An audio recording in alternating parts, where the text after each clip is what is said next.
Welcome to HVAC department. We teach heating, ventilation, air conditioning is what that acronym means. And sometimes they'll add an R onto the end of it for refrigeration. So this is our computer classroom. It's a networked computer classroom. We've got specialized programs, interactive programs on all the workstations that tie together that the students can use with multiple videos and interactive programs. And we've got our nice brand new touch board, okay, where we can interact with and draw on and write on with it. So this would be like, okay, this is our valve. And I can write the words just like that. So it's like the world's largest smartphone, so to speak. It's a touch screen. Okay, so I can even do with my finger draw. So that's pretty nice. And we can do all of our PowerPoints. We can show video on it and such, which is a great learning tools. We got multiple different learning tools and technologies in here that we have at our disposal. So this program takes you from day one. I mean, from ground up, from not really knowing anything about HVAC, and then we get to the one-year certificate, at which point you've got all your basics in, and then after that, a lot of our students will get a day job, and then they start coming to our night classes, which is primarily in the second year of the course of the two-year diploma here, and then they're being introduced to the other options that they've got in their career, such as hydronics, which is chill water systems, and boilers, and they could be introduced to things like building science and even, like I said, design. I mentioned a minute ago, we do a lot of our design course in here, which is sizing and properly knowing what to install in commercial, residential, even refrigeration. We have all the equipment that we need for everything that we teach in here. So we got walk-in freezer, walk-in cooler. We have a boiler, functioning steam boiler that we set up.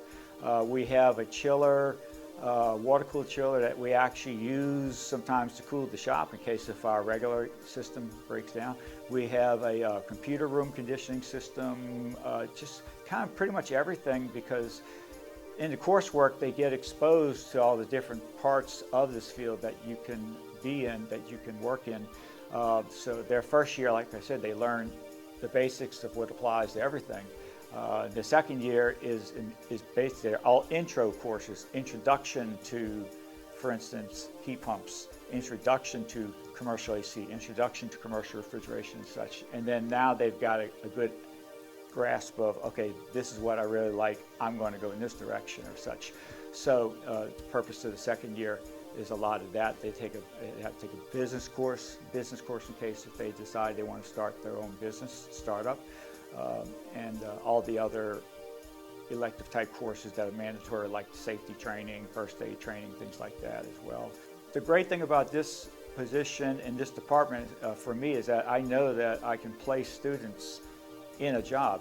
The demand in the HVAC industry right now is just incredible because there's such a shortage of people out there to hire. So my students, when they have their two-year degree here, their two-year diploma, they can pretty much call their own shops. They can work in any part of those different areas I was speaking of, because there's jobs everywhere right now in this trade, because there's so many segments of it that are just looking for. In fact, we've just started, we're piloting an apprenticeship program to be part of this program as well. And that's going to help place them a little more directly, more accurately, let's say. They can be placed, I can place them anywhere, but I'd like them to be in the right spot. And so, say a lower end category of those different things I discussed might be 40 to 50,000 a year, okay, and that would be after maybe 1 year of experience. But it's not unheard of at all, especially if you're in the commercial end of this field, to be earning 80,000, and if you decide to take some of the really difficult positions like director for manufacture, then you're in the six figures area, okay? And I've actually had, just over the last couple of years, 3 students hired directly by manufacturers that make equipment, which was unheard of in my day, that would even happen coming right out of school. So that gives you an idea of the demand.